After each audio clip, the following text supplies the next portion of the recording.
Yeah, and you're pressured. And usually the market is at the wrong point for you. You know, I found a couple of people. Was that too old to be at the? Good morning. Good morning. Obviously, if you turned a page to it, you're somewhere near there. So no class next week is Pearl, right? Yeah. I have the attention span of a 3-year-old, so I do the best I can. So let's get ourselves caught up. We're about halfway through chapter 13. So after we went through chapters 1 to 8, where we learned the structure of the soul. Sorry, get into the chair. That's our informational section. We learned about all the attributes and the garments of the soul. Now in chapter 9, we learned about the battle between the two souls. Am I not?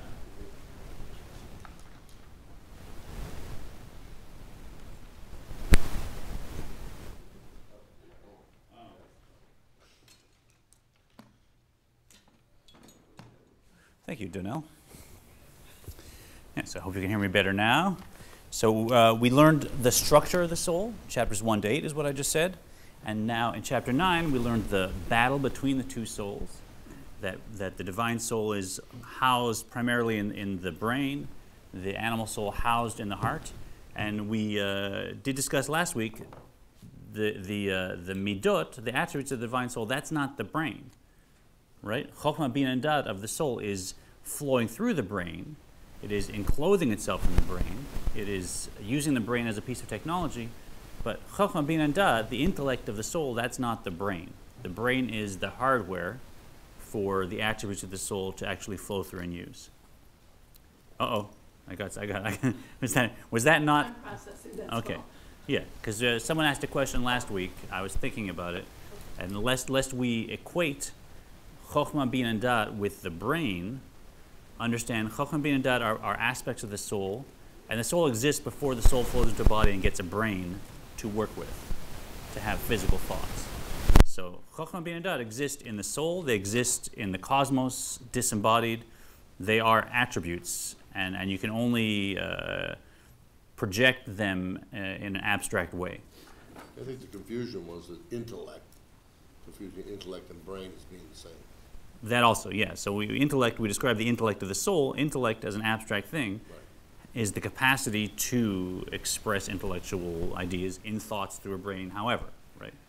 But Chokhmah, Bina, and Dat, that's not the brain. The brain is the physical tool in our spacesuit, so to speak, where the soul flows through.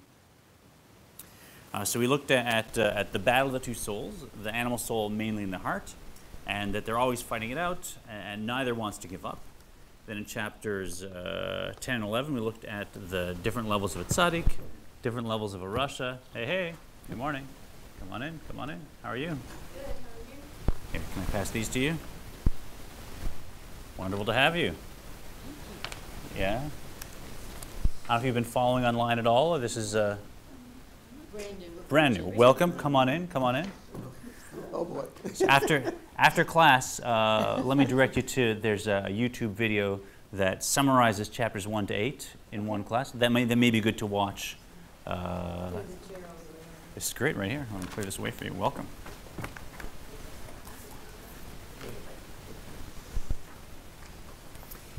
So chapters 10 and 11, we looked at the definition of a tzaddik, definition of a rasha, and all the different levels. And then finally, in chapter 12, we got back to define the title, the hero of our book, the Beinoni, and that is an intermediate person. I want this to be on the tip of our tongues. Who can define the Beinoni for me? Who wants to give it the core basic definition? Yes? Someone who appears to be a tzaddik on the outside but not on the inside. Okay, and outside and inside means what? Means physically as opposed to covered with the garments. Okay, good. So we said garments, and let's use the Thought, terms. speech, and action. Good, thought, speech, and action. Because I might say inside to my friend, say, you know, a Beinoni is someone on the inside. They're like a rasha, and they might say, oh, so my thoughts are like a rasha, right? So a Beinoni is someone who the garments, which are Thought, speech, and action. thought, speech, action, the garments are like a tzaddik, and the inside, we're calling the inside is what? The attribute. Attributes, right? So the attributes, the definition of the soul, which is Chochmah, Bina, Dat, Chesed, Gvur, Tiferet, Netzach, Hod, Yesod, Malchut, all those sefirot which we learned in the Kabbalah class, and those are all still like a rasha. I have an animal soul instinct that's always behaving like a rasha from the soul's perspective. Behavior is the wrong word. It's flowing like a rasha from the soul's perspective. So we defined it as someone who, on the outside, behaviorally, which is thought, speech, and action, has never sinned, never will sin, and you can see the few classes how we tackled that.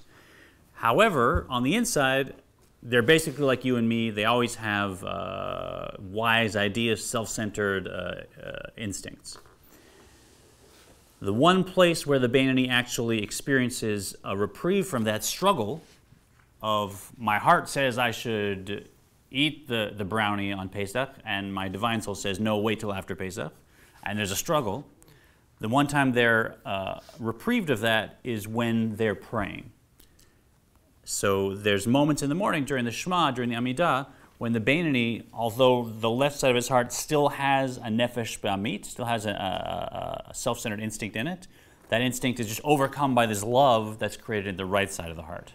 And that flows through, and it's like that nefesh b'amit becomes dormant. But after prayer, it can wake up again. I still have a hard time with if all the thoughts, speech, and actions Yeah. are like a tzaddik, Yeah? then how would they know that they have Russian attributes in the heart? If the thought's not there. Because remember, when we say thought, we're talking about volitional, sustained, conscious thought, right? So if I have sat back and had a daydream about something inappropriate for 5 minutes, now I know I'm definitely not a tzaddik, right? And I'm not a Beinoni, because I had a conscious thought. Because I had a conscious Now, if I had the instinct that if I walked by a store and I saw something, and that dropped to my mind, and I thought, let me fantasize about whatever, and then I pushed it away immediately with both hands, now I know I'm not a tzaddik, because if I'm honest with myself, I say, well, it occurred to me to do this, and clearly that was self-centered, counterproductive, whatever you want to name it. So I know I'm not a tzaddik, but I pushed it away. I didn't actually let it actively... But you had the thought, though. I know, the thought occurred to me. Remember we talked about thinking about something versus thinking of something? Okay. So a Beinoni can think of something, right? The fact that I thought of something, that just says that I'm not a tzaddik, I'm human. Like, that's the instincts of the animal soul and the heart, tossing rocks up at the brain, going, think about this, think about this. And a Beinoni will always deal with, that's the struggle they deal with. So the fact that something occurred to me, that doesn't mean I'm not a Beinoni. But the moment I let that now take root, and I say, okay, let me daydream about this, let me think about it, now that's conscious thought, now it's behavior. And now I'm not a Beinoni. So if it festers, then, it keeps coming back? You hear the problem. Well, fester's tricky, right? 'Cause is it festering because I'm consciously thinking about it? That's Or is it festering because it keeps occurring to me? It keeps Comes in occurring. your So what? So what? Okay, so. Right? Remember the story about the chassid that went to I'm forgetting the name. The Maggid sent him, and he said, I'm having these alien thoughts. How do I deal with it? He sent him to one of his chassidim, and he knocked and knocked and knocked on the door until finally they didn't let him in, and he had to go spend Shabbos in the synagogue. Were you here for that story? Yeah. Yeah. And so then when he came back, he said, oh, I taught you how to deal with alien thoughts the first day you came here, right? You knocked on my door. How many times? And what did I do? You didn't let me in. And what did you do? I went away, right? So for a Beinoni, it makes no difference how many times that expression of the nefesh b'amit will occur to the brain and will be tossed up into the brain. It can be 100 times in a day. As long as the Beinoni keeps pushing it away, then the Beinoni can still remain a Beinoni. That's the act of the Beinoni. Yeah? And yeah. It's more of a definition of what a thought is, then, basically. Yes. So thought as behavior, the garment of thought, That's is not what occurs. That's the problem. Yeah. I have the problem with. Yeah. Well, it's not a problem. It's not a problem. You understand it. Right? You keep asking me the same question. I don't know what that's about, but you understand it, right? So this is, I mean, let's pause here, right? Because this is what we're doing. This is a big part of how we're creating a new model for how the soul flows through the body. And that's what this class is about, right? And this is at the crux of it. So the model that I may have grown up is, I'm Michael, I have all these thoughts going on in my head all the time, which I really can't control very much, maybe a little, but they just kind of do their thing.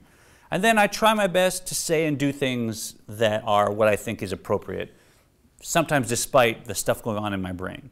So that's the model I may have grown up with of how I should be a good person and grow. Comes the Alter Rebbe and he says, hold on, the brain and thought and intellect before that, that is the control center for everything you're feeling and saying and doing. You're going to give up control of that? You have total free will. That's behavior. And he says, here's the new model. You don't give up the whole domain of your brain and what's thinking and just let whatever go on there and then try and do your best. Your mind is controlling your heart. If your brain is going off in this direction, good luck feeling and saying and doing in this direction. Right? So don't give up control. You have free will over your behavior in your brain, not what occurs to you, but over what you think about in a sustained way. And so if you look at the whole picture of the Beinoni, we've taken that moment where I've decided to behave, and we've opened it up and we create a lot more subtlety, and we've noticed that moment when it's not just that there's stuff going on in my brain and then I try and say and do the right thing.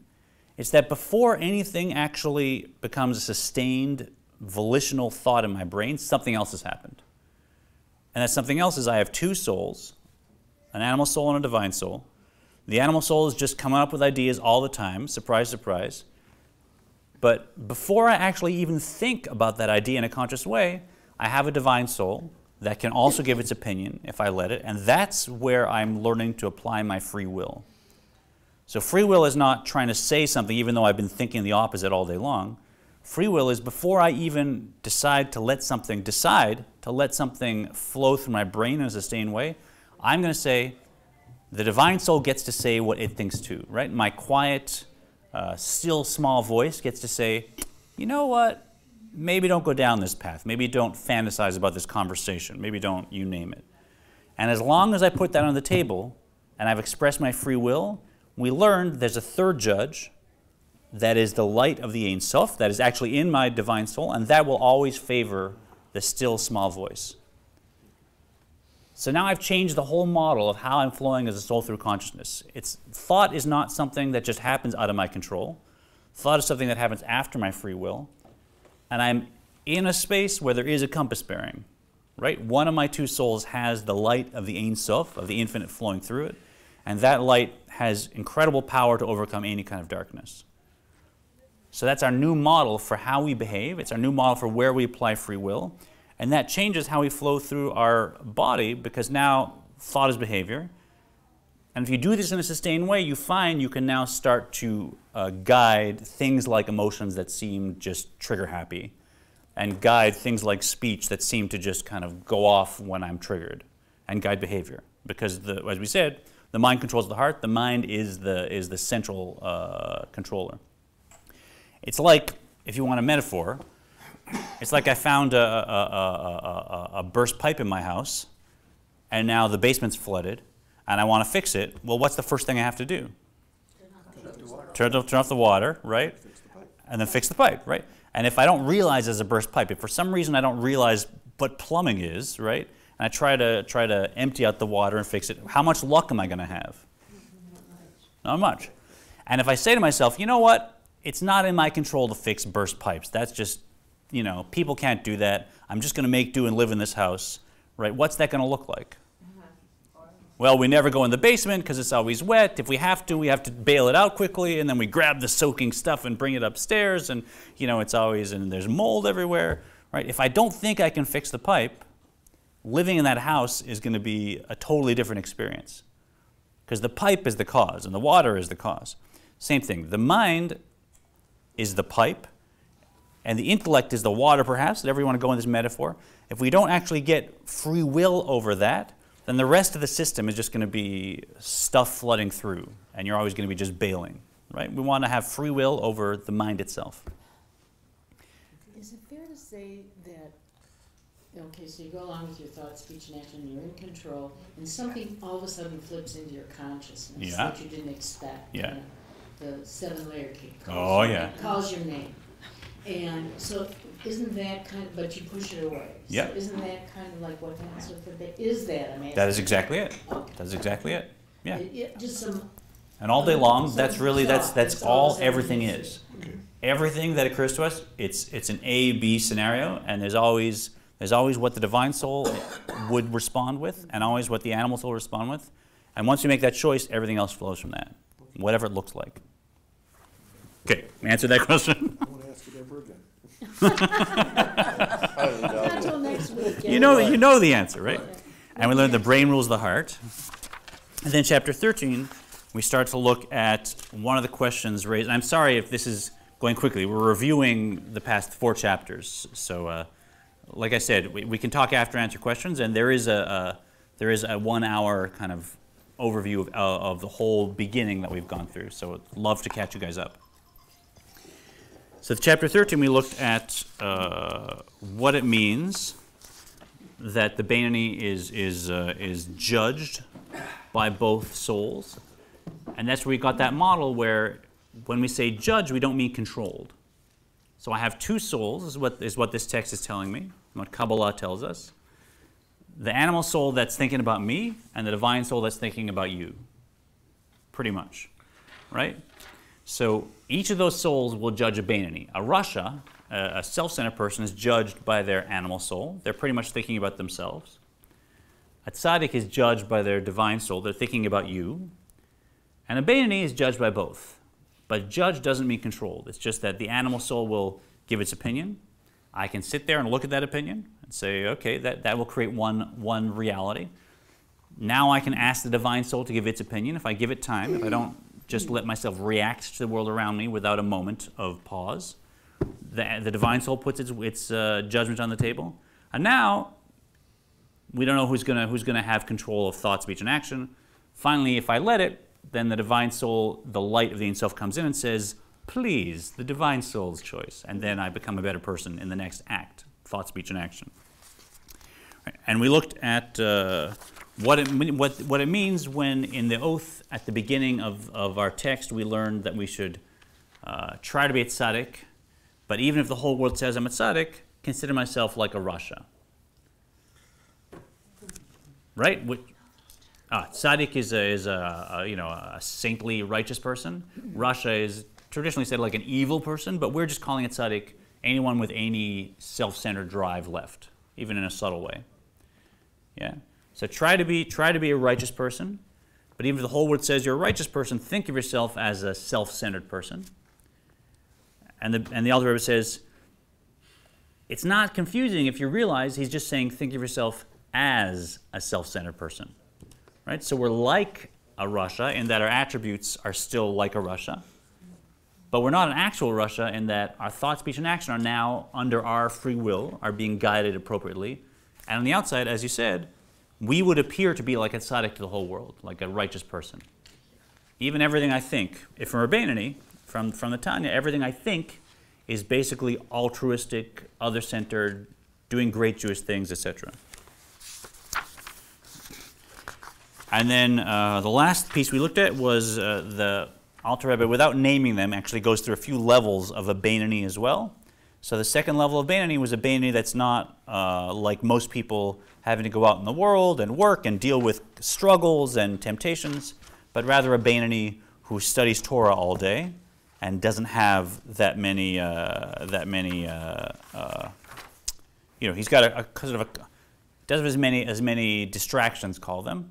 And that Beinoni is going to experience more of a fiery love, etc., in different ways, right? So there's different levels, and we're getting to a third. Sorry, but the point he made is, even though that Beinoni, when they're praying, will experience a moment like a tzaddik, then the nefesh bamit will reawaken after prayer, right? So that's the second level, and now we'll start a third level, which will answer our question of how it is that Rabbah, the greatest tzaddik of his time, the head of his generation, said in chapter 1, for instance, if you want an example, open up your textbook and look at a picture of a Beinoni. It's me. I'm a Beinoni. To which all of his students, their heads fell off and rolled across the floor, and they just, there was a riot, who knows what happened. But what's recorded, one of the students said, yeah, if you're a Beinoni, then how can the rest of us even be alive? Right? How can we live? Meaning, how can we have a soul that is flowing and growing and appropriate? Life is considered Torah and wisdom and good deeds. How can any of us be alive if you're a Beinoni and not a tzaddik? Because obviously Rabbah was a tzaddik. So how is it that Rabbah could have made that mistake and thought of himself as a Beinoni? Is because of this third level of Beinoni, which is a Beinoni that prays all day, or it's like they pray all day.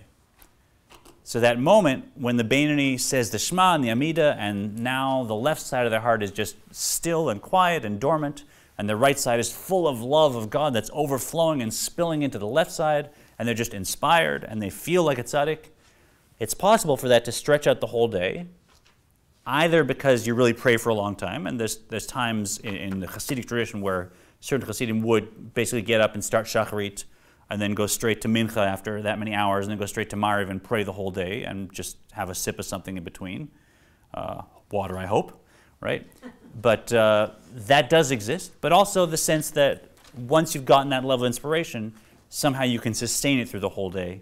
Even though you're not a tzaddik, you're like a Beinoni who is in that state of inspiration during prayer, and you stretch it out through the whole day. So that's the third level of Beinoni. It's a little bit academic for us, but let's understand it. On page 203. ולכן היה רבא מחזיק עצמו כבינוני אף דלאו הסיק פומה מגרסה. Go ahead. For this reason, Rabbah considered himself a Beinoni, though his mouth never ceased from Torah study. All right, so here's a guy we learn never stopped learning Torah. He'd be walking down the street, he'd be reviewing something, right? He'd have 10 minutes between appointments, he'd go and learn something, just constant. The divine soul was actually engaging his brain and his mouth in actually learning Torah, which is one of the favorite activities of the divine soul. And so how could this person be a Beinoni? Right? Uvetorat Hashem chefzo yomam v'layla b'chafitza v'chashika u'tshuka. And his desire was in studying God's Torah day and night with a craving, desire, and longing. Right, and so it wasn't a struggle. He didn't have to force himself, and he had the 7-layer cake called him and said, Rabbah, and he's like, no, I'll learn Torah even though I want to. That wasn't it. For him, 7-layer cake was Torah, right? He woke up and he was like, Torah! That's the Torah was always calling him. So he didn't have any conflict inside. He never experienced this reality of a Beinoni, of something occurring to me that I have to push away, which is the hallmark of a Beinoni. Right? So how could he think he was a Beinoni if he didn't have that internal struggle? That's what we're answering. His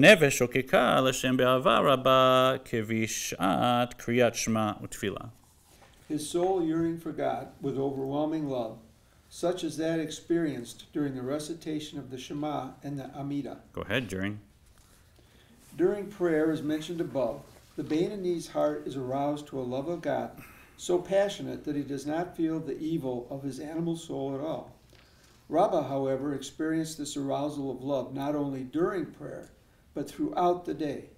Therefore, his animal soul was always dormant, and he never desired mundane matters. Right, so he actually had not just the outer experience of being a tzaddik, thought, speech, and action, but even the inner experience. He never had any struggle. Right? Normally, a Beinoni is constantly pushing away the attributes of the animal soul and choosing, through their free will, to have behavior, thought, speech, and action conform to the divine soul. But for him, that never happened. Right? He was just inspired through the whole day. He never had any struggle. ונדמה בעיניו כבינוני המתפלל כל היום. Sorry, if you went the English, if you'd like. It was therefore possible for him to consider himself a Beinoni. For he appeared in his own eyes as a Beinoni who prayed all day. A Beinoni who throughout the day retained the level attained during prayer. And so when the students asked him what's a Beinoni, he said to himself, well, a Beinoni is someone who, when they pray, they're so inspired that their animal soul is nullified temporarily, And a Beinoni could do that all day long. And that's basically what I do. I learn Torah and study all day long, so it's possible that I'm actually not a tzaddik, I'm a Beinoni. So there you go. You want an example of Beinoni? It's me. I'm a Beinoni who prays all day long, and that's why I never experienced the struggle. Not because I've completely transformed the midot of the animal soul and turned it into a second divine soul. That's not why I'm not experiencing the struggle. I'm not experiencing the internal struggle only because I'm a Beinoni who prays all day, and that's why I never have a problem. Right? So, yeah, I'm a high-level Beinoni, right? It's sort of this third level of Beinoni, but I'm not a tzaddik. He's also fulfilling this vow that he took. So I'm a Beinoni, right? Now, obviously, he wasn't. He was a big tzaddik. But a Beinoni can even have the internal experience of a tzaddik, even to themselves, even on a consistent basis, and still have been a Beinoni because there's some subtle, dormant, leftover self-centered attributes that haven't been completely transformed. They're just not strong enough to really have an effect, and there's so much focus on good deeds and Torah and study that the Beinoni feels like they're praying all day long. So imagine the high level of that Beinoni. As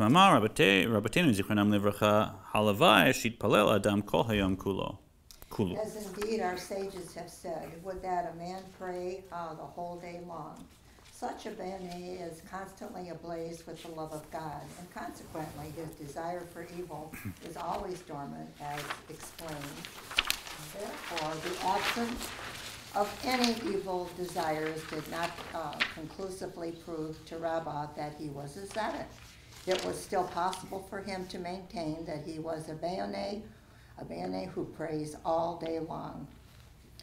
What emerges from all that has been said in that evening prayer when the Beinoni succeeds in arousing his love of God and rendering the evil dormant, his divine soul has merely prevailed over his animal soul, but has not yet vanquished it, for which reason it is possible for this state to cease after prayer. Therefore, the Beinoni's level of divine service is not considered truthful when compared to the service of the tzaddik, for truth implies continuity and consistency.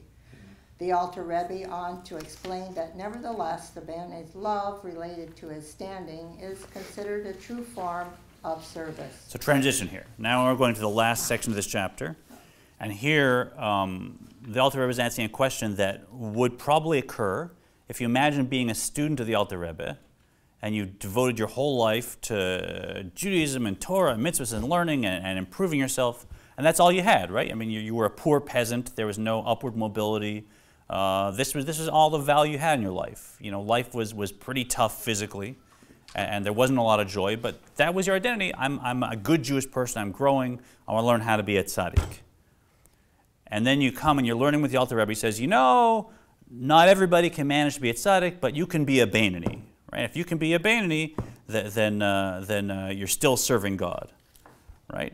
And so what's a Beinoni? I'm reading through this book, and it says, oh, a Beinoni is someone that will work and work and work on their behaviors until they actually get to a high level where their behaviors conform to all the best compass bearings we have, and yet their heart may always still have negative, self-centered attributes. They'll never transform their heart. It'll be impossible for them. Even if they experience that there's no struggle anymore, it's easy for them and they love doing it, it's still possible there's some left over in their heart. They're not a tzaddik yet, and they'll never transform that subtle, self-centered action, flow, say.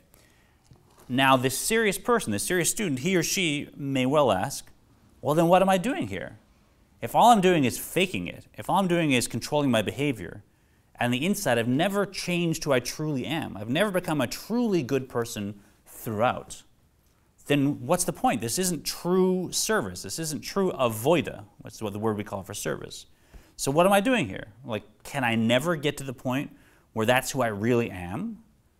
That the best I can do is just behave well, but know that inside my identity of my soul still has aspects. It's like a Russia. That's awful. There must be a better way.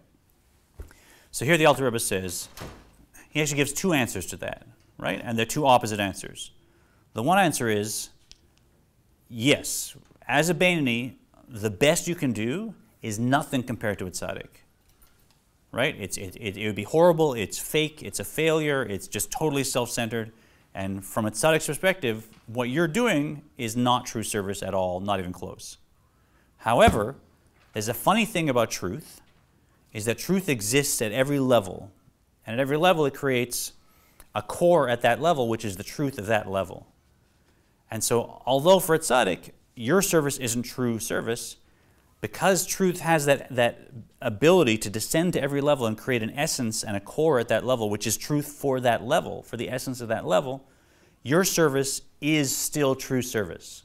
It's complete, it's perfect, and you should know that you're serving God in the absolute best way your soul can, and it's truth. So he actually gives both these answers here. So anyone who's gone through this long with the Alter Rebbe, on the one hand, they'll say, okay, I'm not pretending that I'm a tzaddik. My level is nothing like that.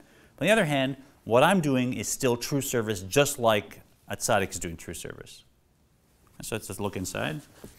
V'nei midat ahava zo amura bevenonim bishat hatfila al yedei hitgabrut hanefesh elokit chulu. Now this aforementioned love attained by Benonim at the time of prayer by virtue of temporary preponderance of divine soul over the animal soul, etc. הנה לגבי מדרגת הצדיקים עובדי השם באמת לאמיתו, אין בחינת אהבה זו נקראת בשם עבודת אמת כלל. When compared to the standard of the tzaddikim who serve God in perfect truth, in the truest manner of truth, this love is not called true service at all. מאחר שחולפת ועוברת אחר התפילה. Since it passes and disappears after prayer. Right, so the best a Beinoni can do is that during Shema and Amida, they overwhelm the attributes of the animal soul with this love they've created through intellectual focus on godliness and the Ein Sof. They create a love like coals in their heart that's flaming and that overflows into the left side of the heart and just completely overwhelms the animal soul. So that it seems like that's some kind of truth, but the problem is it disappears after prayer. Right? And truth, good. Truth, even in the word, you'll see truth has to be at every level. I mean, that's even it's illustrated in the actual letters of the word truth itself. I don't know if we've gone through this, it's well known. But you spell truth Aleph Mem Taf. Right. So I'll write in I'll write in script Aleph Mem Taf. And these three letters are actually the first letter of the alphabet, right? The middle letter of the alphabet, and the last letter of the alphabet. I do that. Does that work? Right, so you get the first letter, the last letter, and the middle letter. And so truth is something that has to apply at the beginning, at the end, and then throughout the entire concept. Right? There can't be any place where I say, yeah, it's true that 2 and 2 equals 4, except when I go to France, right? In France, it's something else, right? Then it's not true. 2 and 2 equals 4 everywhere, all the time, throughout space and time, it's just true, right? So same thing with anything that's true. It has to apply to the beginning, end, and middle of any domain experience. I'm having trouble with this because if it's the truth, Yeah. beginning, middle, and end, and consistent and continuous, how can you say at this level and at that level? Well, this is what we're resolving, yeah. Yeah. And Hasidic concepts do that all the time, right? So we have to, when we approach a Hasidic concept or a kabbalistic concept, we have to recognize we're dealing with a paradox, right? So both are going to apply here. We're going to say it's accurate to say that something's only true if it applies at every level, at every step, at every experience. But at the same time, each level has its own point of truth that is the truth for that level, and it can be untrue for another level, but true for that level. So we're going to have, the paradox has to come together, but it's not going to come together like rationally, like the way we like. It's good enough for you, but it's not good enough for me. I mean, you know, that kind of thing. That's weird. Yeah. So this is what he's getting at, right? It's a tricky question. Yeah. For your truth and my truth are totally different. Yeah. So you're rephrasing exactly the problem that he's bringing up, right? How can I say that the service of a Beinoni is true if But it it's could be better. if it could be much better, right, compared to a tzaddik, right? So yeah, that's exactly the question. וכתיב שפת אמת תיכון לעד ועד ארגיע לשון שקר. Whereas it is written, the language, literally the lip of truth shall be established forever, but the tongue of falsehood is only momentary. All right, and there's a little beautiful thing here.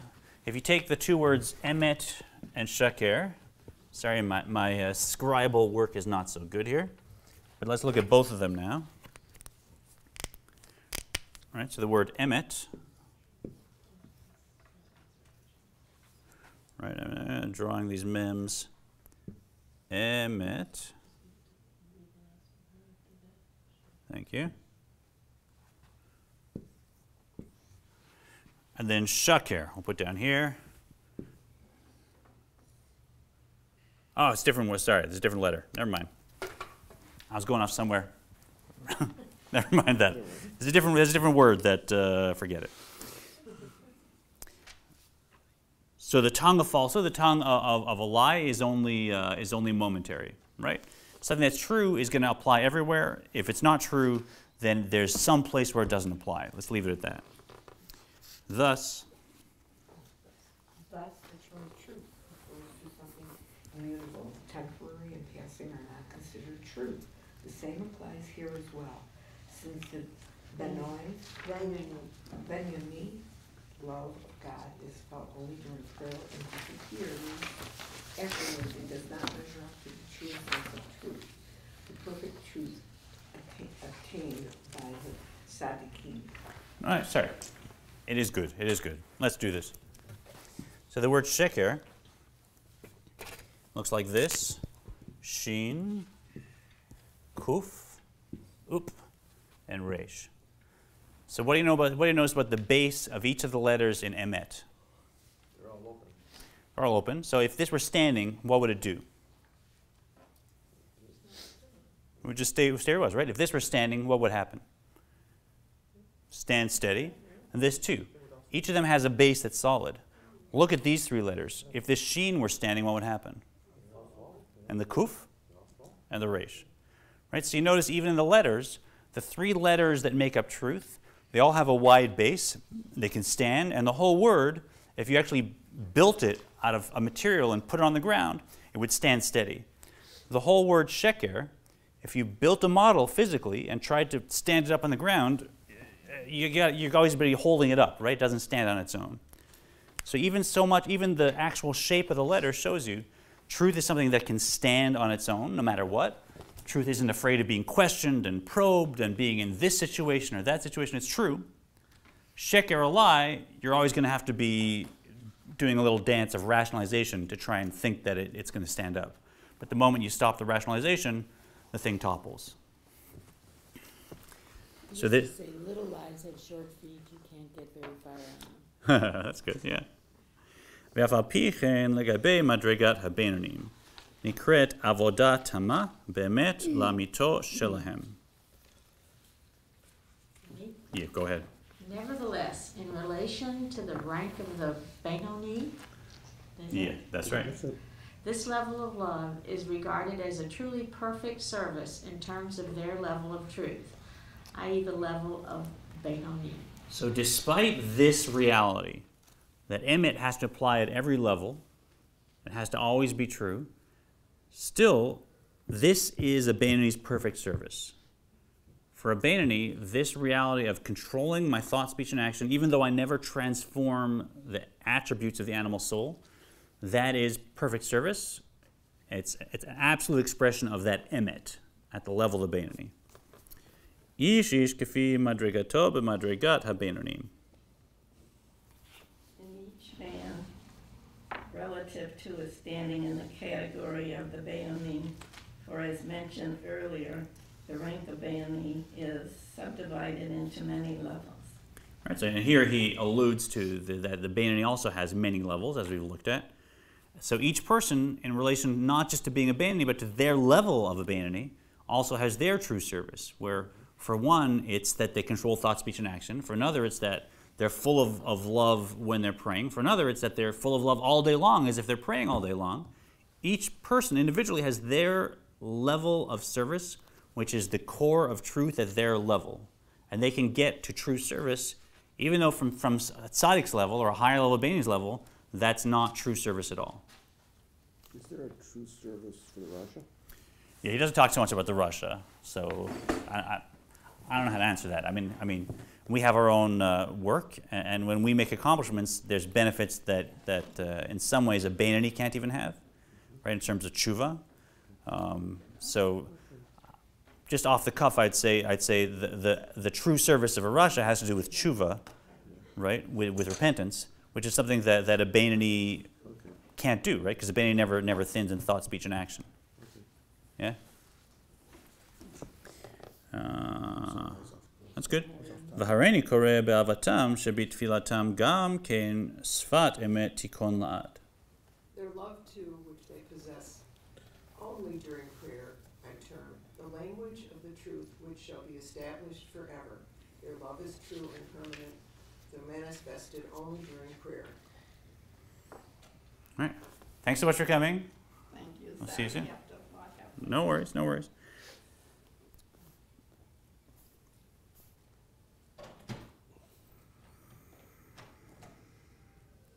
Right, so even though it's something that they experience only during prayer, even though it's only those moments in the day when the Beinoni has this glowing love of God, because they can accomplish that at times each day, that still is something which is a truth that's established forever. Now, how is he going to explain that? Ho'il u'v'choach nafsham helokit lachazor u'larer b'chinat avazor leolam b'hitgabruta b'shat hatfila midei yom b'yom. Since their divine soul has the power to reawaken this love constantly, whenever it gathers strength during prayer day after day. Right, so since the soul can accomplish this whenever it wants to, right? I can wake up in the morning and say, I'm going to start praying right away, and boom, I'm gonna focus on concepts and meditate on aspects of divinity that will create these emotions. Or I can wait an hour and get ready and have it later and then do it later. Whenever I want to, I can choose through my free will to focus and meditate on divine concepts and the greatness of the Ein Sof and create these emotions and overwhelm the animal soul. Ha'il v'choach nafsham helokit. Sorry. Al yedei hachana harua lechol nefesh kfi erka umadregata. By means of the spiritual preparation appropriate to each soul's quality and rank, the higher the level of the soul, the less preparation it requires to awaken its love of God. Regardless, every soul has the capacity to arouse this love of God during prayer. So it's not just that I get up and I just say the words, but I actually take time to meditate beforehand and learn something that will inspire me, and then get my heart warmed up and get my mind warmed up with the blessings before the Shema, and I am focused and meditate on the things that will get me to that state. Right? So I wasn't in that state when I woke up. So what? I can get there. It's there. It's accessible to me at any time. I know that when I return and focus intellectually on those meditations that inspire those emotions will return, and I can at any time return to them and overwhelm the animal soul, and it's like sitting on my desk waiting for me to pick it up anytime I want. Right?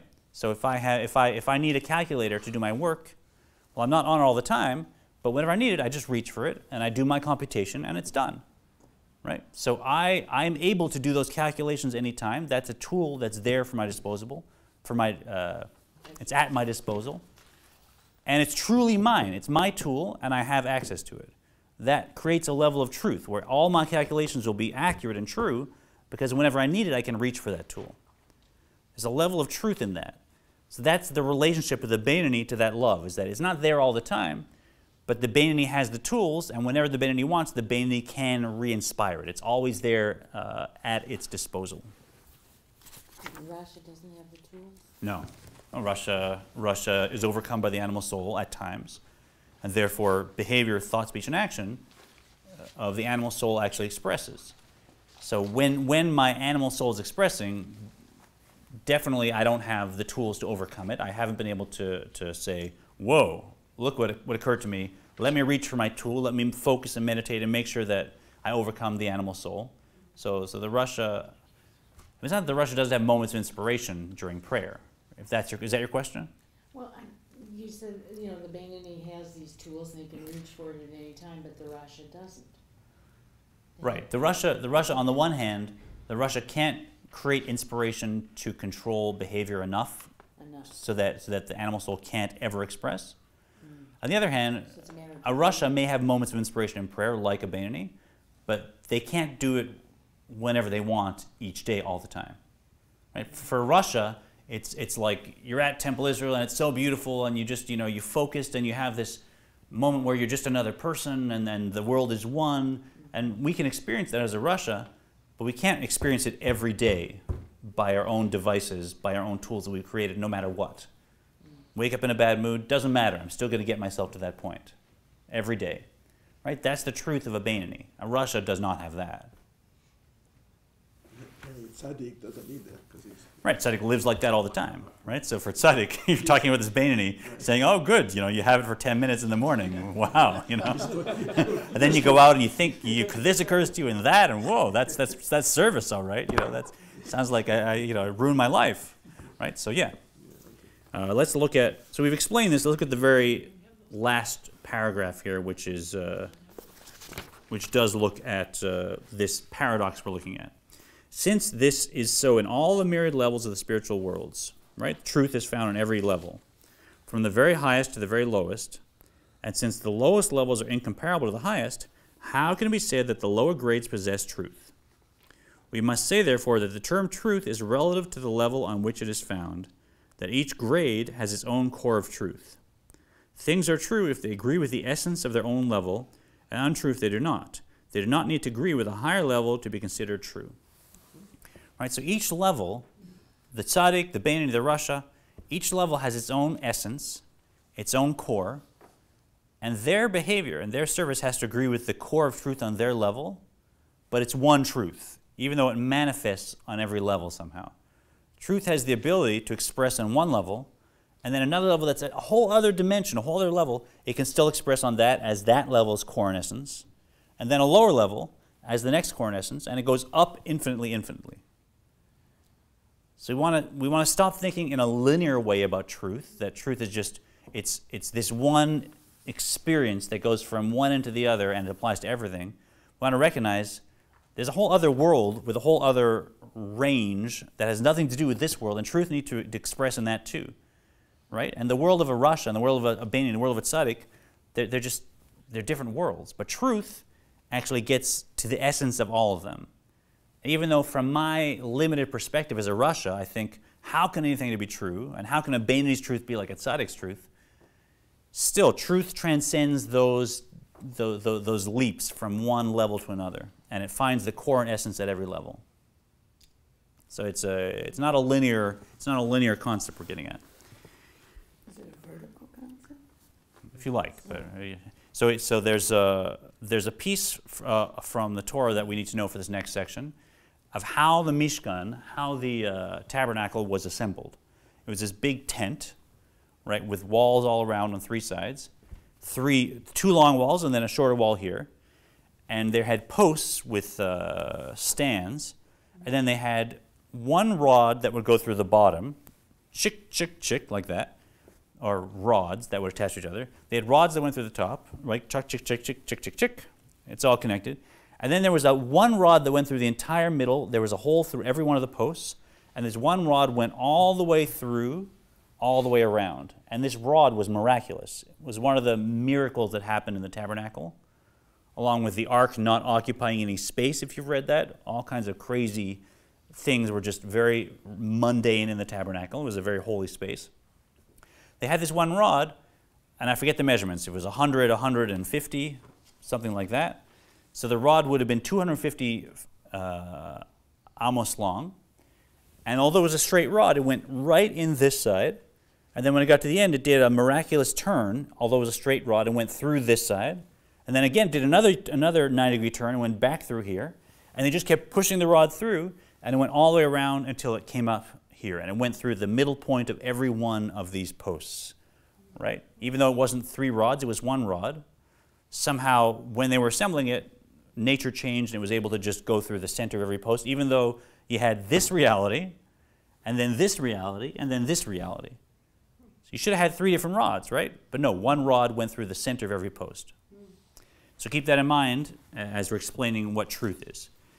כי הנה מידת אמת היא מידתו של יעקב הנקרא בריח התיכון המבריח מן הקצה אל הקצה. Truth is the attribute of Jacob, as the verse states, you give truth to Jacob, who is called the middle bolt, which secures everything from end to end. Just as the middle bolt in the tabernacle secured and bolted together all the boards by passing through them all. And this is a huge statement. It's resonating kabbalistically, it's resonating in terms of the Torah, and it's resonating in terms of my behavior all at the same time. Right? So when he says the attribute of Jacob, for those of us who've done Kabbalah, which of the midot is the attribute of Jacob? You have Abraham, Isaac, and Jacob, which represent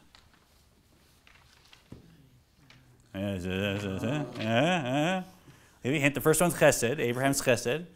Isaac is Gevurah. Isaac is Gevurah, and Jacob is Not Malchut, no. Chesed, Gevurah. Tiferet. Good. Right? So you got Chesed, Gevurah, and Tiferet. These are the 3 emotional attributes: loving kindness, strength, and boundaries, and then compassion. Right? And of the 3, we know Chesed and Gevurah, they're always resisting each other. They can't deal with each other. But compassion can actually recognize all of it. Compassion includes the whole thing. So compassion is called truth. Because compassion is when I'm showing kindness, recognizing that in a way the person may not be deserving. Chesed, just whatever, kindness, here, have $1,000, I don't care what you do with it. Gevurah says, whoa, I don't know this person deserves my money. And then Tiferet says, even though they don't deserve my money, let me give it anyways, right? Appropriately. That's Tiferet. So Tiferet is considered truth. That's kabbalistically. Now in terms of the Torah, that middle bolt that secures everything, that's the truth that runs through every level of the tabernacle. And then, of course, behaviorally, that's the truth that runs through every level of the life of a tzaddik, the life of a bani, the life of a rasha. Even though these seems like the 3 different bolts and 3 different dimensions, this one level of truth is able to go through the center point of all of them. And even though it has to do these miraculous turns, and we say the truth of a tzaddik and a bani have nothing to do with each other, truth finds the essence and core of each of those levels and says, no, truth can actually find the essence of each one of the levels, and that becomes truth for that level. No one understands this, right? We all sigh inside. But it's, it's encouraging, right? Merum hamalot umadregot ad sod kol dargin. In spiritual terms, this means that the attribute of truth passes from the highest gradations and levels to the end, that is the lowest of all grades. Right, so every type of person, there's a level of truth for them. V'chol mala umadrega mavriach toch nikuda ha'emtzait. In each gradation and level, it passes through the central point of that particular level. Shehi nikudat uvchinat midat emet shelah. Which then becomes the point and quality, i.e. the standard, that levels attributes of truth. Right, so thinking more about your question, does a rasha have a level of truth? Of course, we see the answer is yes, there is. What it is, whether it's tshuva or whether it's avodah and self-improvement, he hasn't discussed in this, but no doubt the attribute of truth is able to find the central point for every person, every normal rasha. And that rasha, you can have a perfect day where you serve God at your level, whether it has to do with tshuva or self-improvement or just resisting the worst of my urges and doing a little better. Each one of us has a level of truth and can access this true service as well. Umidat emet hi nachala bli mitzarim ve'en la shiur lemala ad rum hamalot. The attribute of truth is an unbounded inheritance that has no upper limit as it extends to the highest levels. וכל מעלות ומדרגות שלמטה הם כאין לגבי מעלות ומדרגות שלמעלה מהן. And all lower gradations and levels are nothing compared with those superior to them. If then truth is found on all levels despite their disparity, we must conclude that the standard of truth on each level is relative to the core of that level. In support for the statement that the lower levels and grades are incomparable to the higher ones, the Alter Rebbe cites. Right? So while he's saying, yes, there is a level of truth of Beinoni, he's still reaffirming, however, the truth for Beinoni is nothing compared to the truth of the tzaddik. Right? And you can't even compare the two levels. כיודע ליודע כן שבחינת ראש ומוחין של מדרגות תחתונות הן למטה, מבחינת עקביים ורגלי מדרגות עליונות מהן, וכמאמר רבי זיו חנן ברכה, רגלי החיות כנגד כולן. As it is known to the students of Kabbalah, the quality that is the head and intellect, the highest level within lower grades, is inferior to the soles and feet of the very lowest level within the higher grades. As our sages, As our sages say, the feet of the Chayrot surpass all of those levels lower than them, including the highest degree within those lower levels. The attribute of truth, then, is measured according to the standards of each level. We may thus conclude that the divine service of Beonim is considered true service relative to their level, although when compared to the service of tzaddikim, it is not considered true, since it passes after prayer. so I don't know now if you feel like you have some sort of resolution, even though rationally, I'm still looking at this paradox and saying, well, a Beinoni tzaddik don't have the same level, you can't compare. And yet somehow I get there's this level of truth that finds the essence of each level. It's not a linear line that says, well, here's a tzaddik and a Beinoni in Russia. It just finds the essence and core of each level, and it can reach that level and create a center point. And though it has to do some crazy miraculous turns, it finds a core of each level that's truth for that level. But at the same time, as it said, even if you take the very, very lowest level at tzaddik, you know, the entry-level rookie tzaddik, that tzaddik, you can't compare the highest level of Beinoni to that tzaddik. The feet of the higher level are higher incomparably than the heads of the lower level. Is truth the essence of each level? Is that what that is? Yeah, you can call it that, yeah. So it's a little bit like there's a saying that's attributed to the Kotzker Rebbe and sometimes others. They should walk around with two pieces of paper in your pocket. Right? One says, I'm dust and ashes, and the other says, the world is made for me. And somehow we want both these to be true in our lives. We want to recognize that I have to elevate an entire world that only I can elevate, that was created for me. At the same time, every gift I have comes to the Ein Sof, and I want to recognize true Jewish humility in myself, that everything that I do comes because I have been created by a creator. The same thing here. Yes, we want to be sure to know there's a truth at our level. We can have true service. At the same time, don't think that our service compares to the service of a tzaddik or a Beinoni or whatever level. Right, so just a word about Purim. Purim's coming up, and it's an amazing holiday. I hope you'll come to our adult Purim spiel. There are a few things you can consider doing. I think I brought those coins a few weeks ago here, right? No. No, we did it at the Torah. Oh, okay. So there's a few very spiritually powerful traditions that are associated with Purim that you may or may not know. One is on the evening of Purim, you're meant to give 2 half coins to charity. So if you find someone that has like a 50-cent piece and give, three half coins to charity, and you give 3 of them in a tzedakah box, then someone else can take them out and put in $1.50 and then put them in again. That's one piece. And there's a few other beautiful mitzvahs associated with Purim. One is there's a fast the day before. Right, so that's an easy fast. The days aren't too long. You get up, have an early breakfast, and then you kind of have a late dinner, and you've done a fast for the day. That's a big piece. Is that Tuesday night? That Tuesday? That is Wednesday. Wednesday day. Another piece is giving shalach monas, or gifts to people around. That's an actual mitzvah. If you want to give 2 different types of food or that have 2 different blessings to friends and neighbors, that's a beautiful piece. And of course, there's a big mitzvah to hear the Megillah read. So we read parts of it, and that's amazing. There's places where they read the entire thing. You may want to mix and match, but that's a big part of the day. Feast. Yes, and finally, thank you. Finally, it's one of the traditions to have an actual meal with challah and wine, and that's like the feast that Esther had.